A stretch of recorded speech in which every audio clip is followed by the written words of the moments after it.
melahirkan itu cuma 450, hidup kita yang benar.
Dari sesuatu yang nanti berkaitan sama itu cerita tadi, cerita pidato, cerita Saul dan seterusnya. Karena itu supaya kita tahu ini akibat apa sebabnya. Mengapa ada ayat 1? Mengapa di dalam pesan terakhir Tuhan Yesus ada pesan yang mengatakan jangan gelisah hatimu, percayalah. Nah, untuk tahu itu mengapa itu bisa terjadi, kita harus mundur. Kita harus mundur di ayatnya yang ke-13. Maaf, pasalnya yang ke-13. Pasal yang ke-13 ayat yang ke-33 atau keseluruhan pasal 13. Jadi pesan terakhir atau rumah Bapa yang bertema rumah Bapa kalau kita baca di Alkitab ini ada dalam satu rangkaian peristiwa yang besar.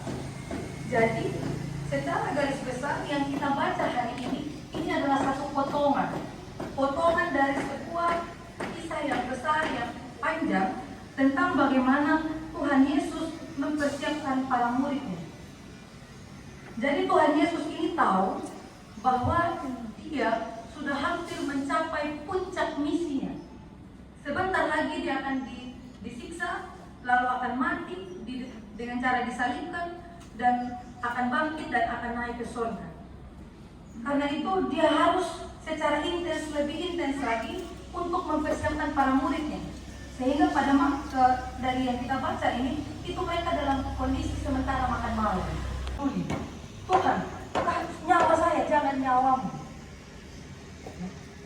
Ternyata sesuatu yang terlihat seperti peduli itu, isi dalamnya itu bukan masalah peduli tidak peduli, Bapak Ibu.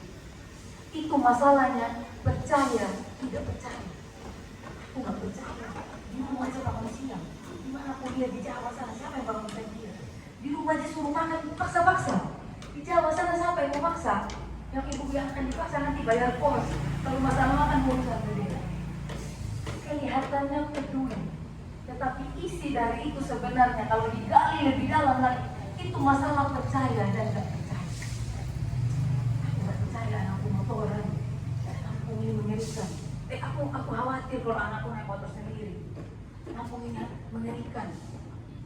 Kelihatannya peduli, tetapi di dalam, kalau kita periksa baik-baik Bapak Ibu, ya mungkin tidak semua ya, tetapi dari peristiwa Petrus dan Yesus ini terlihat, nyawaku saja Tuhan. Itu terlihat Petrus peduli kepada Tuhan Yesus. Tetapi kalau mau dilihat lebih dalam lagi, itu bicara Petrus percaya dan tidak percaya. Kalau dalam perjalanan panjang bersama-sama pagi, siang, malam, makan, minum, tidur bersama, Petrus cukup percaya bahwa Yesus ini adalah Tuhan, bahwa misi Yesus adalah misi Allah yang sempurna, walaupun melalui suatu tindakan yang tidak masuk akal, kematian. Kalau Petrus cukup percaya, Petrus tidak akan sekali-kali mengatakan ganti nyawa. Nah, ketidakpercayaan Petrus dibalut dengan ungkapan kepedulian. Yang penting, yang terbukti dalam kehidupan Petrus dan kawan-kawan yang membuat Kristen ada sampai saat ini adalah yang percaya itu kekuatan yang luar biasa. Kemarin yang melakukan mujizat itu Tuhan. Tetapi besok ketika dia sudah naik ke surga, engkau yang akan membuat mujizat. Bahkan hanya dengan khotbah, Petrus mampu menggerakkan hati 3.000 orang untuk dibaptis. Percaya. Dan percaya itu butuh proses. Jadi Bapak Ibu, menuju hari Pentakosta, kita punya waktu 10 hari untuk menedupkan diri kita, untuk duduk diam sejenak di dunia yang memaksa kita harus melakukan percepatan tadi saja, untuk mendapat progres dalam proses kita yang bagus, yang diakui oleh dunia sebagai hebat, tidak lelet dan seterusnya. Kita diminta untuk menarik diri dari itu semua, retret, menarik diri dari rutinitas, dari kebiasaan, dari standar dunia saat ini. Menarik diri untuk apa? Untuk duduk diam sejenak. Semalam hadirin itu apa baru hadirin. Sebenarnya kan kita biasa sambil bawa motor, sambil nyebut Tuhan di mana, kita biasa doa dengan kita. Tapi ketika kita berjalan, contohnya nanti kali ini, kita akan berdoa dengan lambat, perlahan. Umat yang merajani, bangsa yang kudus, umat kepunyaan Allah sendiri. Supaya kamu memberitakan perbuatan besar bagi Dia yang telah memanggil kamu keluar dari kegelapan kepada terangnya yang ajaib. Tuhan tolonglah bangunkan ini. Lengkap dengan jemaat 282.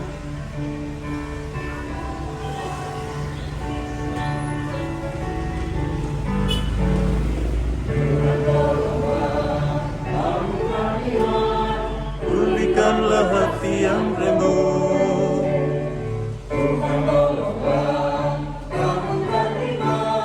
Pulihkanlah hati yang remuk.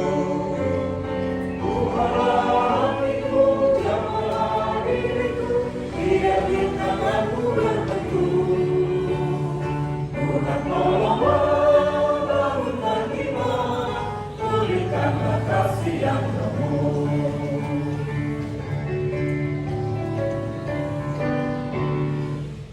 Tuhan, bibir mulutku jadi saksi kebaikan-Mu.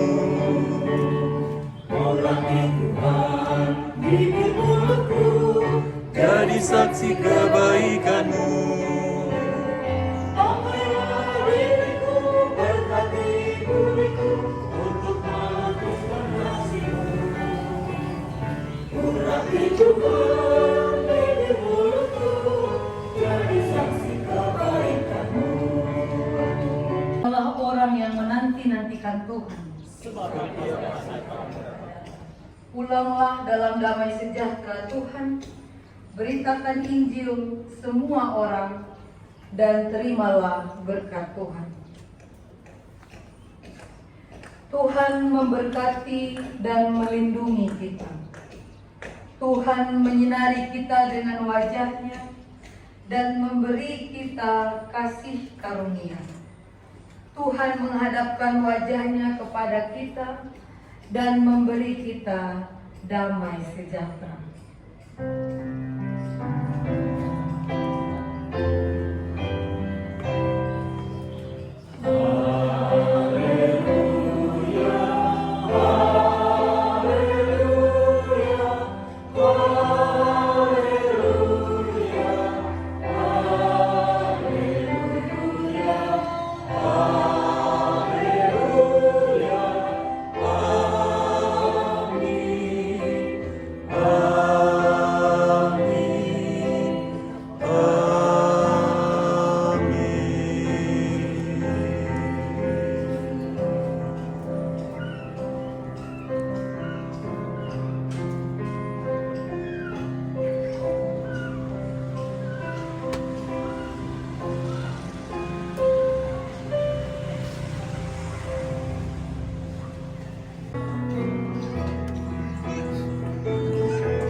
Tiap orang harus tahu, tiap orang harus tahu,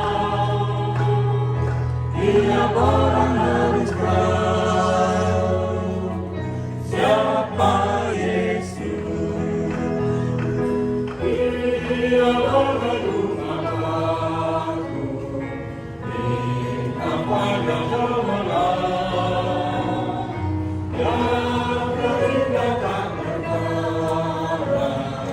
Tiap orang harus tahu,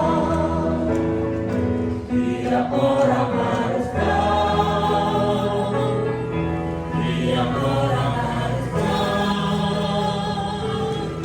tiap orang harus tahu siapa Yesus. Ini lagu terakhir, lagu penutup ibadah kenaikan Tuhan Yesus.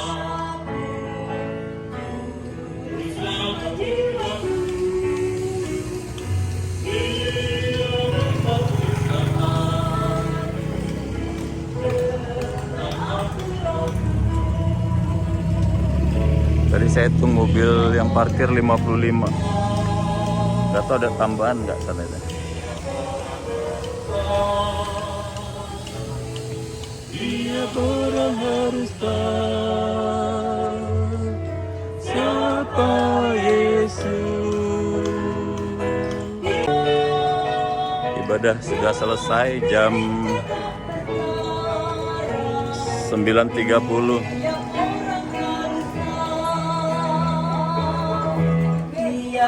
Motornya penuh. Tiap orang harus tahu, tiap orang harus tahu siapa Yesus. Full. Dia percaya Yang di luar aja 70 orang. selamat jiwaku. Dia membangkitkan aku dalam hati tiap orang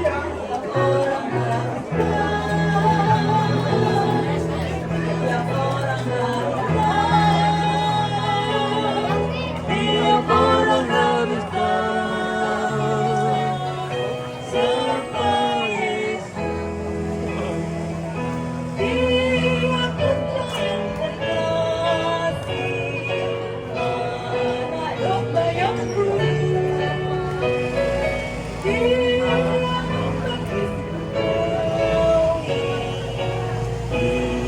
tiap orang harus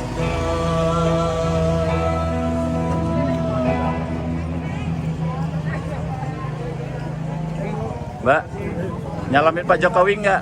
Oh iya dong. Ketemu ya?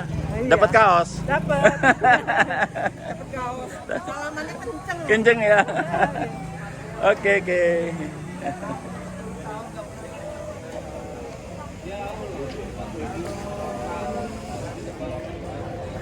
Tadi ibadah mulai jam 8. Jadi 90 menit aja nih ibadah kenaikan Tuhan Yesus.